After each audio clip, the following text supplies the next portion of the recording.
Everyone, আজকে বানাচ্ছি boneless chicken curry. তো চলুন দেখে নিই কীভাবে বানাচ্ছি। Let's get started. প্রথমে চিকেনটাকে ম্যারিনেট করব। এখানে আমি 150 গ্রাম বোনলেস চিকেন নিয়েছি, ছোট ছোট কিউব করে কেটে নিয়েছি। তার মধ্যে দেব হাফ চামচের মতন লবণ, তারপর দেব হাফ চামচের মতন কাশ্মীরি লঙ্কার গুঁড়ো, এটা হচ্ছে রঙের জন্য। তারপর দিচ্ছি ঝালের জন্য হাফ চামচ গোলমরিচের গুঁড়ো। এবার দিচ্ছি 2 টেবিল চামচের মতন কর্নফ্লাওয়ার। এবার সব কিছু একসাথে মিলিয়ে নেব। এটা কিন্তু ম্যারিনেটের কোনো দরকার নেই, আপনারা চাইলে 15 থেকে 20 মিনিট রাখতে পারেন, বাট ম্যারিনেট না করলেও চলবে। এখানে আমি কোনো লেবুর রস বা ভিনিগার দিচ্ছি না, জাস্ট সিম্পল একটা ম্যারিনেশন হবে। তারপর এটাকে আমি নেক্সটে ভাজবো। তো ভালো করে আমি মশলাগুলোর সাথে আমি কোট করে নিচ্ছি যাতে কর্নফ্লাওয়ারটা ভালো মতন ঢুকে যায়। ব্যাস, এইটা করার পর আমি এটাকে ভাজতে চলে যাব।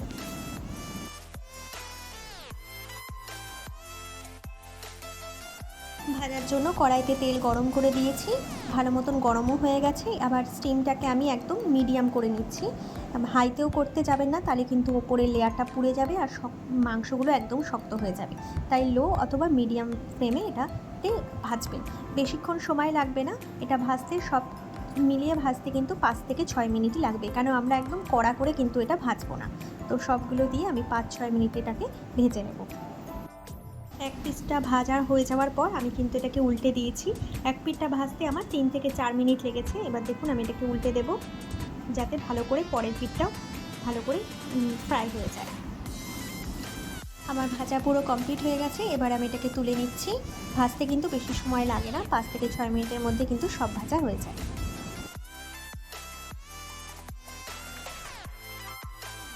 এবার আমি অন্য একটা কড়াই বসিয়ে দিয়েছি, এখানে দিচ্ছি 4 থেকে 5 টেবিল চামচ তেল। তেলটা যখন গরম হয়ে যাবে তখন দিচ্ছি একটা মাঝারি সাইজের পেঁয়াজ বাটা।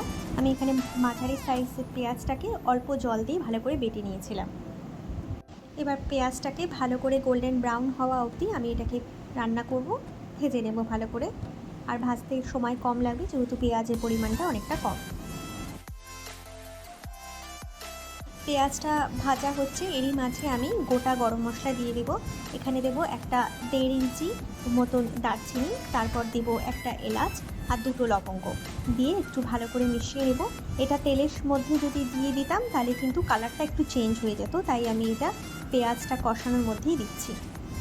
পেঁয়াজ হালকা বাদামি হয়ে গেলে এখানে দিচ্ছি 2 টেবিল চামচ ভরে আদা আর রসুন পেস্ট। আমি অল্প জল দিয়ে এটাকে বেটে নিয়েছিলাম, কারণ যেহেতু পরিমাণটা কম। তো এবার আদা রসুনের কাঁচা গন্ধ যাওয়া অবধি ভালো করে রান্না করব, যতক্ষণ না আদা রসুনের পেস্ট থেকে তেল ছেড়ে দেয়। এবার দেব কিছু মশলা। এখানে দিচ্ছি হলুদ গুঁড়ো হাফ চামচের মতন, কাশ্মীরি লাল লঙ্কার গুঁড়ো দিচ্ছি হাফ চামচের মতন, আর গোলমরিচ দিচ্ছি ঝালের জন্য হাফ চামচের মতো। আপনারা যদি গোলমরিচটা না খান তাহলে আদা রসুন বাটার সাথে কিন্তু কাঁচা লঙ্কা বাটা বা শুকনো লঙ্কা বাটাও কিন্তু দিয়ে দিতে পারেন, সেটারও কিন্তু ফ্লেভার একই আসে। আমি এখানে কাঁচা লঙ্কা বা শুকনো লঙ্কা বাটা ব্যবহার না করে আমি গোলমরিচের ব্যবহারটাই করছি। তো এবার সব কিছু মিলিয়ে ভালো করে কাঁচা গন্ধ যাওয়া অবধি আমি এটাকে রান্না করে নেব বা ভেজে নেব। মশলাটার সাথে যখন কষানো হয়ে গেছে তখন আমি দিচ্ছি এখানে একটা হাফ টমেটো। আমার কাছে একটা বড় টমেটো ছিল, তো ওটার হাফ পোর্শনটা আমি ব্লেন্ড করে নিয়েছি। বা সব কিছু দিয়ে দেবো। এখানে কিন্তু টমেটোর পেস্টটা যেহেতু ব্যবহার করছি তাই আমি টক দই দিচ্ছি না। আপনারা যদি টক দই ব্যবহার করেন তাহলে টমেটো দেবেন না। তো এবার সব কিছু মিলিয়ে আমি টমেটোর কাঁচা গন্ধ যাওয়া অবধি এটাকে কষিয়ে নেব।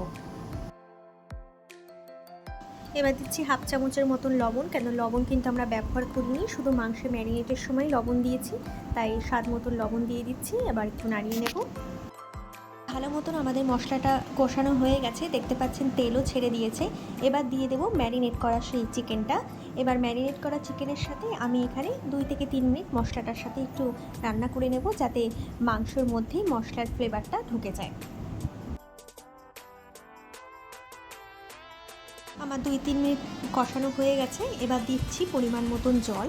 এখানে কিন্তু এই রেসিপিটাতে বেশি গ্রেভি হয় না, সেমি গ্রেভি হয়, তাই জলটা কিন্তু একটু কম দেবেন। বেশি জল হয়ে গেলে কিন্তু এটা ভালো লাগবে না। জাস্ট মাংসটা সিদ্ধ হওয়া যতটুকু দরকার জলে ততটুকুই দেবেন। তো আমি জল দিয়ে এবার ঢেকে মাংসটা সিদ্ধ হওয়ার জন্য ওয়েট করব।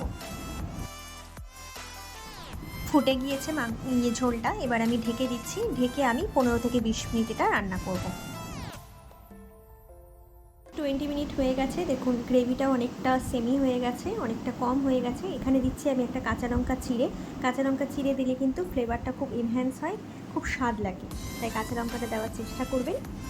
আমি শেষে এখানে কাসুরি মেথিটাকে হালকা একটু সেঁকে নিয়েছিলাম, তো ওই কাসুরি মেথিটা দিয়ে দিচ্ছি ওপর থেকে। তারপর দিচ্ছি হাফ চামচেরও কম গরম মশলা। এবার সব কিছু মিলিয়ে আমি এটাকে নামিয়ে নেব।